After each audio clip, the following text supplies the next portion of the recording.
భోజన ప్రియులందరికీ నమస్కారం. పల్నాడు రుచులకి స్వాగతం. ఈరోజు మన ఆరోగ్యానికి ఎంతో మంచిదైన మేతి క్యారెట్ పరోటా రెడీ చేసుకుందాము. ముఖ్యంగా షుగర్ ఉన్న వాళ్ళకైతే కంపల్సరీగా వారానికి ఒకసారి తీసుకుంటే షుగర్ లెవెల్స్ అనేవి కంట్రోల్లో ఉంటాయి. లేట్ చేయకుండా ఇది ఎలా రెడీ చేసుకోవాలి చూసేద్దామా. ముందుగా ఒక వెడల్పాటి ప్లేట్లోకి 2 కప్పుల గోధుమ పిండి వేసుకుందాము. అలాగే 3 టేబుల్ స్పూన్ల వరకు శనగపిండి, కడిగి సన్నగా కట్ చేసి పెట్టుకున్న మెంతి కూర తురుము, కొంచెం కొత్తిమీర తురుము, అలాగే 1 కప్పు క్యారెట్ తురుము, కొంచెం ధనియాల పొడి, వాము, అల్లం పచ్చిమిర్చి పేస్టు, రుచికి సరిపడా ఉప్పు, 1 టేబుల్ స్పూన్ జీలకర్ర, చిటికెడంత పసుపు, కొంచెం కారం, అలాగే 2 టేబుల్ స్పూన్ల వరకు నూనె వేసుకుందాము. మనం వేసిన పదార్థాలన్నీ పిండికి బాగా పట్టే విధంగా ఒక 5 నిమిషాలు వీడియోలో చూపిస్తున్న విధంగా కలుపుకోవాలి. ఈ మెంతి కూర అనేది ఆరోగ్యానికి చాలా మంచిది. ఇది కొంచెం చేదుగా ఉంటుంది కాబట్టి మనం ఇందులో క్యారెట్ తురుము వేసుకున్నాము. ఇదే ప్లేస్లో బంగాళదుంప కూడా వేసుకోవచ్చు.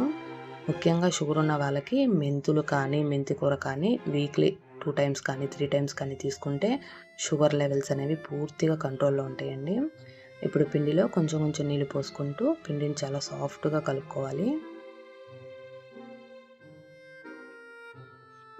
ఇలాగా పిండి మొత్తాన్ని సాఫ్ట్గా కలిపేసుకుందాము.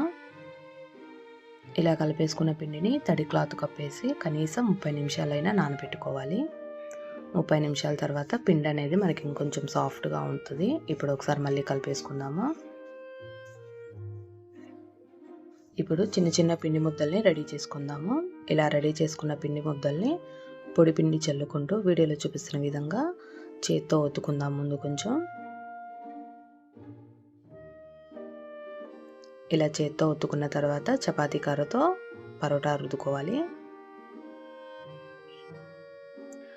పరోటాలు మరీ మందంగా కాకుండా మరీ పల్చగా కాకుండా మీడియం సైజులో ఉండే విధంగా చూసుకోవాలి.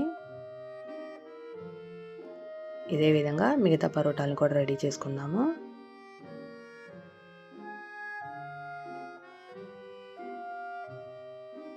ఇలా రెడీ చేసుకున్న పరోటాల్ని మనం ఇప్పుడు స్టవ్ మీద కాల్చుకుందాము. పెనం వేడైన తర్వాత ఒక్కొక్క పరోటాని వేసుకుంటూ ఇష్టం ఉంటే కొంచెం నెయ్యి వేసుకొని, లేకపోతే కొంచెం నూనెతో అయినా సరే 2 వైపులా మంచి రంగు వచ్చే విధంగా కాల్చుకోవాలి. షుగర్ ఉన్న వాళ్ళకైతే నైట్ పూట డిన్నర్కి అయితే బెస్ట్ ఆప్షన్ అని చెప్పొచ్చు ఇది. ఇలాగా పరోటాలు 2 వైపులా బాగా మంచి రంగు వచ్చిన తర్వాత తీసేసుకోవడమే. దీన్ని రైతాతో అయినా సరే ఏదన్నా లేకపోతే కర్రీతో అయినా సరే సర్వ్ చేసుకోవచ్చు. అంతే అండి, ఎంతో హెల్దీ అయిన మేతి క్యారెట్ పరోటా రెడీ అయిపోయింది. తప్పకుండా ట్రై చేసి ఎలా వచ్చిందో కామెంట్లో చెప్పండి. Thanks for watching. కుదిరితే సబ్స్క్రైబ్ చేసుకోండి.